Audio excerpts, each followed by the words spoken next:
Selamat pagi Cirebon, masih di hadapan Anda pemirsa, dan di segmen ini saya masih membuka Anda. Silakan Anda bisa berinteraktif langsung di 0231482138. Ya, Anda juga bisa untuk nah ini sudah ada pemirsa yang bergabung ya. Saya sapa dulu nih Kang Tejo dan Kang Muiz. Halo. Halo, Assalamualaikum. Selamat pagi Cirebon. Assalamualaikum. Selamat pagi. Selamat Kang pagi. Apip Waalaikumsalam. dan juga para narasumber. Dengan siapa di mana, Kang? Dari Kang Rusli, Mas Apip. Kang Rusli di Kapetakan atau di mana, Kang? Lagi di kota Cirebon. Oh, lagi di kota Cirebon. Silakan, Kang Rusli. Ini topiknya sebenarnya sangat bagus sekali ya. Tapi memang seperti apa yang dikatakan para narasumber ini, emang SDM pemimpin kita kan masih belum optimal gitu ya. Jadi ya biasa-biasa aja begitu. Ya dari dulu ya begitu saja memang. Iya, kita bikin aja. KTP ya agak susah. Bikin kartu keluarga juga agak lama kan begitu. Iya. Keluhan petani masalah banyu sampai sekian angel. Petani. Petani itu tidak ada yang urus. Saya nih sebagai petani. Siapa yang peduli? Kan tidak ada PPL atau apa. Yang sekarang musim keong mas nih, coba terjun, kasih tahu pengarahan. Oh, hama keong mas. Kang Rusli ya, hama keong mas ya? Iya, ya semuanya lah. Petani harga gabah murah kalau panen. Tak ada yang peduli. Pupuk juga tapi begitu. Mereka itu mau jadi pejabat atau apa mencalonkan. Ya turun terus. Tapi begitu sudah selesai ditinggal. Kang Rusli, kalau dinas pertaniannya gimana, Kang?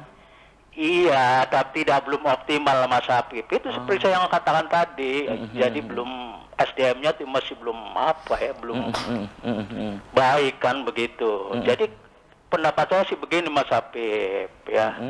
Tolonglah diberdayakan di kelurahan dan desa-desa ya, kayak di Kapetakan, di Gosik gimana itu. Coba turun ke situ. Nah, dari desanya itu dioptimalkan dulu pelayanan publiknya nih. Oke. Nah, turun ke RW, ke RT situ. Loh, apa keluhan mereka, jalan atau semuanya, sembako atau semuanya, kan begitu. Iya, oke. Nah, ya mudah-mudahan ke depan Kabupaten Cirebon loh ya ada perubahan lah. Baik Kang Rusli. Menjadi barokah gitu Mas Apip. Terima kasih. Makmur loh jinawi ya toh. Terima kasih Kang Rusli. Iya, itu saja, billahi taufiq wal hidayah. Wassalamualaikum warahmatullahi wabarakatuh. Waalaikumsalam warahmatullahi wabarakatuh. Ini suara petani, Kang Muiz, Kang Tejo tadi itu dari Kapetakan ya, berkaitan dengan saat ini keluhan petani banyak ini masalah hama. Ya, apalagi banyaknya kalau hujan itu katanya siang justru ini merugikan petani karena muncul hama, bukan hanya keong tapi juga kadang tikus dan yang lain. Ini ada WhatsApp juga, ada 3 yang masuk Kang, tapi saya baca dulu satu ini. Assalamualaikum, selamat pagi Cirebon untuk Pak Tejo. Ini dosen saya katanya, kemudian juga Kang Muiz ya, ini dari pemirsa di Buyut ya, Kecamatan Gunung Jati ya. Ini pelayanan publik salah satunya ini contoh di jalan utama di desa saya. Ini dari Pasar Celangcang ke barat menuju ke Pangkalan, luar biasa rusak jalannya. Nah, ini sebagai salah satu bukti, ditambah kalau malam itu petang rubet.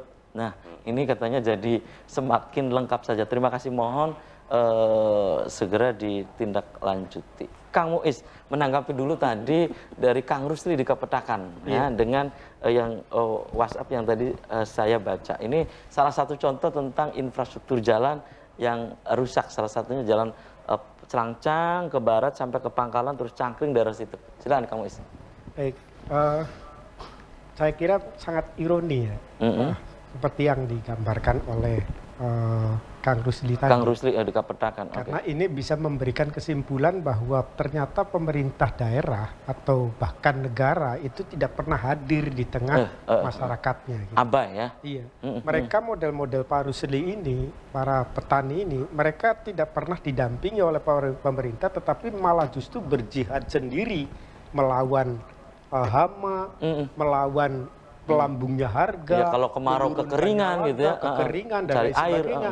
Itu mereka tidak pernah ditemani oleh negara atau ditemani oleh pemerintah. Mereka berjuang sendiri, berjihad sendiri, dan ini kan sangat ironis sekali. Padahal di sisi yang lain mereka juga membayar kewajiban-kewajiban sebagaimana kewajiban masyarakat terhadap negara atau terhadap pemerintah. Misalnya Ini pajak dan yang lain ya. pajak dan lain sebagainya. Nah, itu saya kira menjadi satu hal yang menjadi kebiasaan. Sayangnya itu menjadi kebiasaan di Kabupaten Cirebon itu sejak dulu sampai sekarang ini. Dan itu tidak pernah perubahan.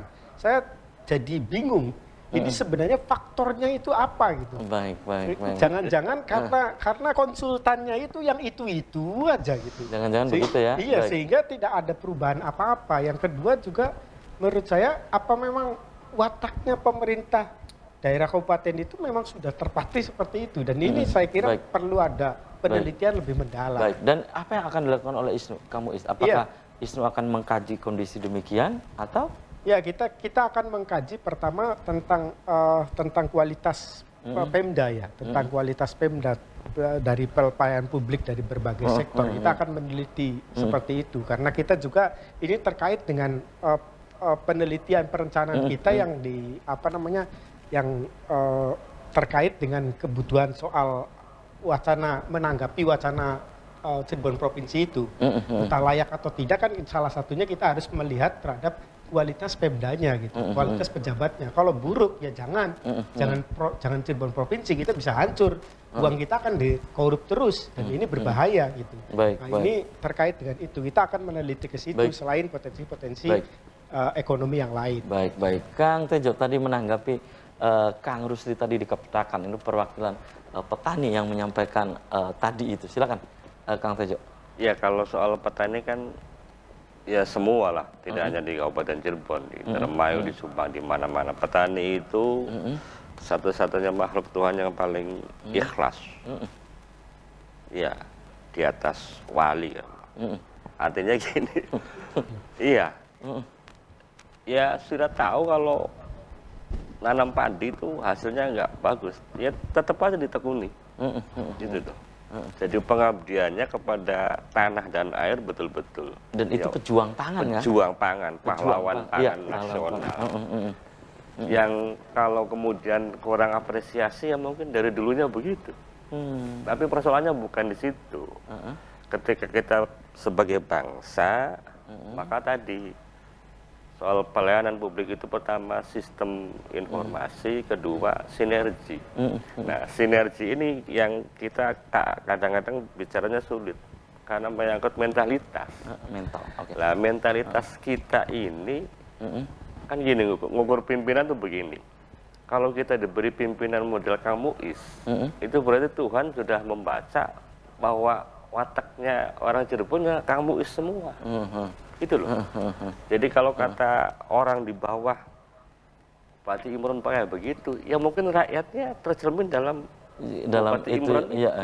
Jadi artinya tidak lagi lah tidak musim lagi kita saling menyalahkan siapa-siapa, tapi introspeksi dan perbaikan sistem itu yang harus segera dilakukan.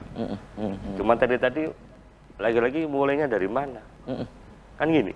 Iya, ini mengurai ini Kang. Mengurai ini kan mulai dari mana gitu? Ya, ketika orang bicara dari Celangcang ke Buyut, ke Pangkalan, ke Cangkring, iya daerah situ. Tentang Rumput kita ini biasa jalan malam, biasa keluyuran macam-macam dan termasuk lewat di jalan-jalan yang dilewati Pak Bupati. Kepala daerah lah ya. Ya. Dan pejabat yang lain. Bedanya kalau mobil Kang Muiz itu kalau ada belagongan kejelum. Kerasa. Tapi entah mobilnya bupati karena bagus, jadi nggak kerasa. Jadi seolah-olah bagi kita ini problem. bagi yang mobilnya bagus bukan problem. Baik. Dan satu yang paling mendesak bagi saya, semua jalan yang ada di kabupaten ini rata-rata pas satu mobil. Kalau dua mobil susah. Di daerah Plumbo banyak orotan macam-macam. Kontainer macam-macam. Maksudnya sempit gitu Kang ya? Lah itu. Dan sebenarnya apa ya? Jadi gini, sebenarnya kalau pimpinan itu bijaksana, dari satu sisi mungkin kekurangan. Tapi taruhlah fasilitas umum yang lebih dinikmati orang lebih banyak diperbaiki. Itu yang diperbaiki. Karena jalan raya, penerangan, air gitu. Gimana sedikit-sedikit kita kira-kira mengesankan supaya kalau rakyat luka hati, hilang luka hatinya kan gitu. Gimana caranya? Baik. Oke, Kang Muiz. Ya, oke, langkah apa nih dalam waktu dekat nanti PC ISNU Kabupaten Cirebon ya, dengan optimalisasi pelayanan publik yang belum sesuai dengan harapan ini, nanti akan seperti apa dalam waktu dekat ya? Apakah kemudian kajiannya ini akan disodorkan ke pemerintah daerah atau apa? Tapi tahan dulu nih Kang Muiz dan pemirsa, Selamat Pagi Cirebon akan segera kembali usai jeda iklan berikutnya.